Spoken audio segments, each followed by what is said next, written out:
Aula 1, equação de segundo grau, como identificar os termos A, B e C. Bom, começando aqui, eu quero falar um pouco sobre a definição da equação do segundo grau. Como vocês já devem saber, a equação do primeiro grau, ela tem uma característica, diferentemente do segundo grau, que seria a ausência de um termo com x². Bom, um exemplo clássico de equação do primeiro grau seria uma equação desse tipo aqui, certo? Ou seja, aqui eu fiz um exemplo que nada mais é do que 2x mais 4 igual a 10. Essa é uma questão simples de equação do primeiro grau, mas a gente não está aqui para estudar a equação do primeiro grau, a gente está aqui para estudar do segundo grau. Então agora tu deve estar me perguntando, mas como é que eu identifico uma equação do segundo grau? Como é que eu bato o olho e sei que é? Basicamente, a equação do segundo grau, ela tem pelo menos um termo com x², certo? E ela é sempre igualada a zero. Então a gente tem aqui um exemplo que eu fiz para vocês, que seria 2x² mais 4x mais 1 igual a zero. Tô assustado, cara, que equação gigante. Tá, a gente meio que assusta quando a gente bate o olho e tem essa equação gigante, né? Mas não precisa se assustar. Aqui a gente pode identificar as duas coisas que eu falei pra vocês, ó. Aqui a gente tem um termo acompanhado de x², que seria o 2, certo? E ela é igualada a zero. Ponto. O que significa igualada a zero? Porque depois do sinal de igual, diferentemente do primeiro grau, aqui eu usei um exemplo que era igualada a 10. A equação do segundo grau nunca vai ser igualada a 10. Nem a 9, nem a 8, nem a qualquer outro número. Ela sempre vai ser igualada a zero, certo? Beleza. E ela tem um termo acompanhado de x². Tranquilo. Por que se chama equação do segundo grau? Ai, minha caneta não tá pegando. Ai, meu Deus. Por que se chama equação do segundo grau? Porque tá vendo que a gente tem uma potência, né? Isso aqui é uma potência, a gente tem um termo, 2x, elevado a 2. Esse 2 faz relação direta com o segundo grau. Por exemplo, se a gente tivesse x elevado a 3, seria uma equação do terceiro grau, certo? E aí não seria mais a mesma forma de resolver, que nem a gente resolve a equação do segundo grau, por meio de Bhaskara ou some produto, né? São as formas de resolver. A gente resolveria por outro tipo de coisa. Mas isso aqui, a gente não tá pensando nisso aqui agora, porque isso aqui não é conteúdo para a prova do IFSC e nem conteúdo de nono ano, né? Então, basicamente, a gente já aprendeu o que diferencia uma equação do primeiro grau para uma equação do segundo grau, que é basicamente ser igualada a zero e ter o termo acompanhado de x². Tranquilo. Beleza. Agora a gente vai falar diretamente da fórmula, né? Como é que a gente faz para resolver essa equação? A gente tem dois passos, eu dividi em dois passos. O primeiro passo é descobrir o delta. Professora, mas o que é o delta? Bom, o delta é uma letra grega, que é representada basicamente por esse triângulozinho aqui, ele se chama delta. E na fórmula de Bhaskara, a gente usa para calcular as raízes, certo? As raízes seriam as soluções da fórmula de Bhaskara, seriam as soluções do problema. Ou seja, são duas raízes. A primeira raiz ela é sempre positiva e a segunda raiz ela é negativa, certo? A gente sempre vai ter duas raízes, uma positiva e uma negativa. Então tá, o primeiro passo é descobrir o delta. O delta é igual a b ao quadrado menos 4 vezes a vezes c. Tá bom, eu entendi o que é o delta, eu entendi o que são as raízes. Mas o que diabos é o b, o a e o c? Aí, depois de a gente ter feito o primeiro passo, que seria descobrir o delta, a gente vai ter um resultado pro delta. Esse resultado, ele tem que ser sempre positivo, certo? Ou seja, o delta pode assumir delta igual a 9, delta igual a 5, delta igual a 25, mas ele nunca pode ser delta, sei lá, menos 5, porque ele é negativo. A partir do momento que o teu problema é de delta negativo, esse problema não tem solução. A solução dele não existe, certo? Então, beleza. Entendendo isso, a gente pode partir para o próximo passo. Descobrir as raízes. A gente tem duas raízes. Raiz x1 e x2. A raiz x1, a gente vai calcular ela assim, ó. Menos b mais raiz de delta sobre 2a. E a raiz 2, que seria o x2, é a mesma coisa. A única coisa que vai mudar é esse sinal aqui. Tá vendo que aqui era positivo? E aqui é negativo? É só isso que vai mudar. Ou seja, uma raiz você vai calcular menos b mais o delta, e a outra você vai calcular menos b menos o delta. Só isso. Então, tranquilo. Partindo para a próxima parte. Então, tranquilo. Você acabou entendendo os dois passos para calcular a fórmula de Bhaskara. Descobrir o delta E a partir do que você tem o delta, você consegue descobrir as raízes, ou seja, as soluções do problema. Então vamos para a próxima parte.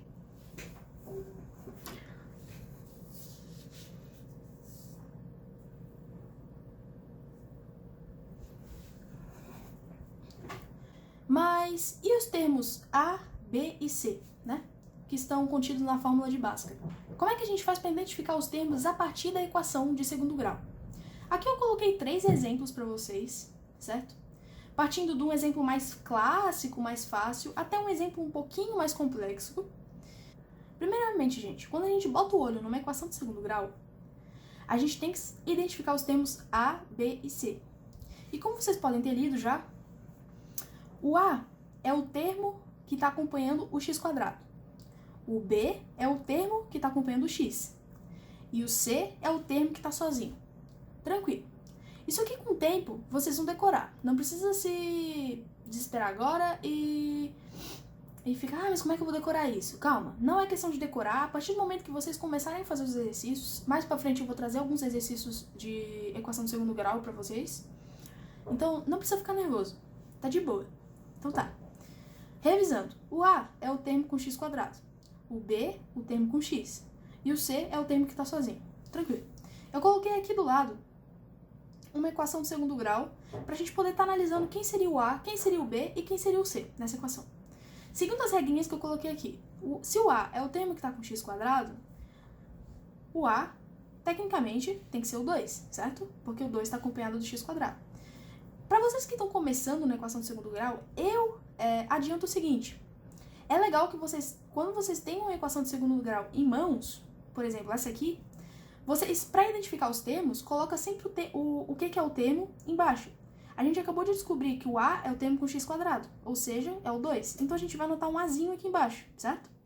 Para já saber, na hora de aplicar a fórmula, como é que a gente vai buscar esses termos na equação. Então já sabe que o 2 é o A. Beleza, partindo pro B então. O B é o termo que está com x, ou seja, o B é o 4, certo? É o mais 4. Temos sempre que analisar o sinal aqui na frente. Se fosse um menos aqui na frente, em vez de um mais, seria menos 4 o nosso B. Mas não é o caso, é um mais. Então seria mais 4. Então aqui é o B, mais 4. Revisando, o B é o termo que está com x, ou seja, mais 4. E o termo que está sozinho? É o único que restou, né? Então fica fácil. É o 1. Então a gente sabe que o C é o 1, porque é o termo que está sozinho. Gente, quando eu falo termo, eu quero dizer um número, certo? Termo é uma parte da nossa equação. Termo é uma parte da nossa equação. A gente pode dizer que isso aqui é um termo, certo? Porque a gente retirou essa parte da equação, que seria o 2x². Isso é um termo. Tranquilo. Depois da gente identificar essas, a gente tecnicamente teria que partir para a fórmula. Mas eu vou deixar isso para um próximo vídeo, porque eu quero que vocês treinem bastante essa identificação dos termos na própria equação, certo? Então, eu posso até deixar disponível uma apostila que eu fiz, e vocês vão procurando, vão descendo o arquivo e procurem por equação de segundo grau. Tem alguns exemplos lá para vocês resolverem, quem tiver interesse de aperfeiçoar, tá? Eu acho bem legal. Então, vamos para o segundo exemplo. Bom, mesmo esquema, a regra não muda. O A continua sendo o termo com x², o B continua sendo o termo com x e o C continua sendo o termo sozinho. Mas o que muda nessa equação? Tá vendo que aqui tinha um 4x? Tinha um 4 na frente do x? Facilmente a gente identificou juntos aqui que é um B. Que é o B, esse 4. Mas e agora? O A tá fácil de identificar, né? É o termo com x². Tem um 5 na frente. Então a gente sabe que o termo com x² é o 5. O C é o termo sozinho, tá fácil de identificar. Como eu falei, a gente tem que sempre olhar o sinal que está na frente. Então aqui, em vez de ser só o 2, fica menos 2, que a gente pegou esse termo aqui. Menos 2. Tranquilo. É só questão de tomar atenção com o sinal que está na fórmula. Beleza, mas e o x? Pô, eu bati o olho, o x está sozinho, qual é o termo que está na frente? Sempre que um termo está sozinho, seja ele o x² ou o x na equação, implicitamente nele tem um 1 aqui na frente, certo? É implícito aqui um 1, certo?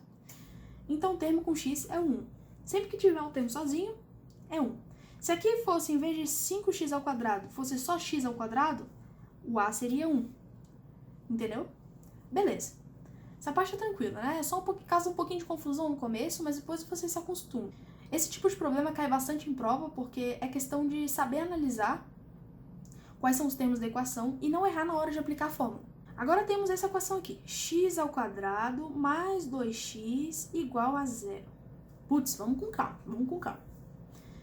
Eu acabei de falar que quando o x ou o x² tá sozinho, não tem um número na frente, quer dizer que tem 1 na frente. Então a gente sempre vai falar que eles são 1, né?